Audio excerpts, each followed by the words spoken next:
I don't know how much I got of everything. It was such a cold rain. This week on Tiny Shed Life, we're racing against time to gather the last harvest of our warm season crops and get the garden beds covered for winter. We will be leaving this pepper plant and covering it with each freeze. We always try to minimize waste whenever and wherever possible. So for this first bed, when we're done pulling the weeds, we are going to repurpose the shavings from our brooder as mulch. It smells so bad. So bad. These shavings are rich with chicken manure, which will break down over winter and significantly boost the nutrient content of the soil, preparing it for a productive growing season next spring. We just had a major shift in the wind. That is the cold front. It's pretty cold compared to what it was. Just 10 minutes ago. And we keep trying to get to these beds, but it's raining on and off. It smells. It's gonna blow on you. awful. You better watch out. Okay. I'll walk you through our step-by-step process, including some cost-saving tips to keep your garden thriving on a budget. Okay, we're gonna take a break from this because we forgot to turn one coop around so it faces the north side. It'll keep them a little bit warmer. And it's starting to rain! So we're gonna run really fast to turn this guy around. Luckily, we were able to get the coop twisted around pretty quickly, and I was able to get the tarps down to protect the chickens. All right, it's pouring. It's freezing cold. They did fine. They're happy. It's drying out already. By the next day, the sun was out, and we were back in the garden to finish up the remaining beds. We are getting some carrots and beets, which is nice.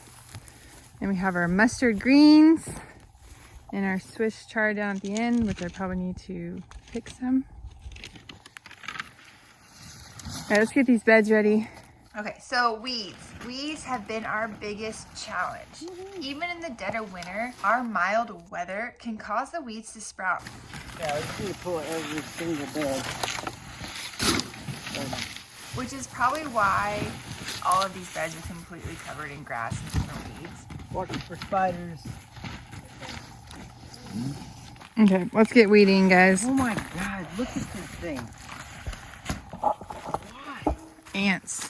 Hey, y'all have a garden so you can have a perfect habitat for ants. Should I order that diatomaceous? Yeah, Just add it to order real quick because it's like about to close. Sure. Oh yeah, from Azure? Yeah. Azure? All right, is this a bed Yeah. or is that just grass? Oh no, I worked hard on that bed. We have to reclaim. I don't see anything there. I want to cut up our silage tarp since we're not using the 100 feet per se into a 50-foot section and reclaim a lot of this because we were lazy and we didn't keep up with the weeds. Wow, lazy. That's a little harsh. I prefer the word busy. And on the belly. Are we done yet? Look at all the worms. No, I know. Put it right back down. It's good for the garden. Or, bury it. Whatever, new spot. Don't kill them. Oh, look at that one. Did you see that one? A worm? No, I pulled out one handful and it came out a bunch. Are you gonna, where are you moving all that? I'm just in a pile over here. Okay, we have a ton of weeds to pull. This will probably take us, Oh, is that what you did? a while. Oh, shit! What? I thought it was a snake, but it was a lizard snake. Woo! Snake and lizard. Huh? Snake and lizard. Lizard snake. Once all the weeds are pulled, we are gonna sprinkle a thin layer of compost over the beds. Dang, I keep finding metal things everywhere. Compost is an absolute game changer for your garden, especially over winter. Let me explain a few reasons why. First, it insulates the soil, keeping it warmer during those frosty months, and it's packed with nutrients that your plants are gonna love come springtime.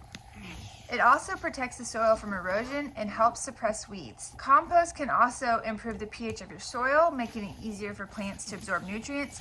And perhaps the best part of it all, it is a habitat for soil microbes to get to work. So we're just gonna clear some of the mulch off of the walking lane and level out the beds before adding the compost. Yeah, right behind you where you were, there's a patch of weeds.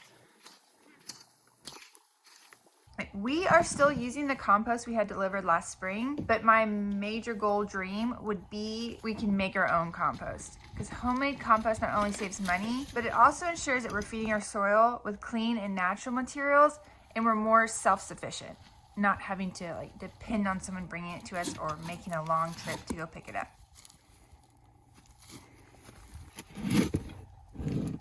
That looks so good compared to when we first got it.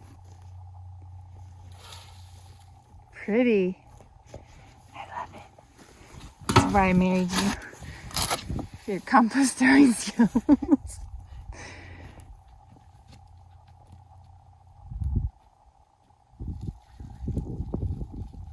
All right, last but not least, I hit this one all the time. I talk about it.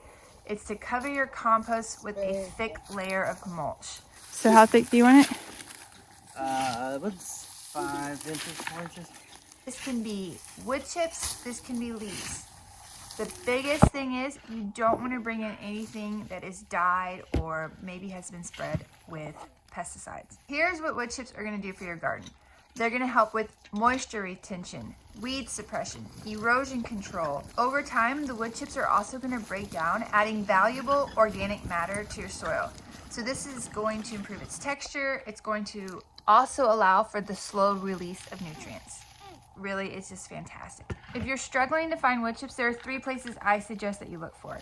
Check your local transfer station. You could also spend some money and buy a wood chipper. Anytime you clear branches, you could chip that out. So last but not least, this is kind of outside of the box, but contact your electric company. Many trees grow near power lines and they have to contract out tree trimmers, and they use those huge mulchers, and they're always looking for a place to leave their wood chips for free.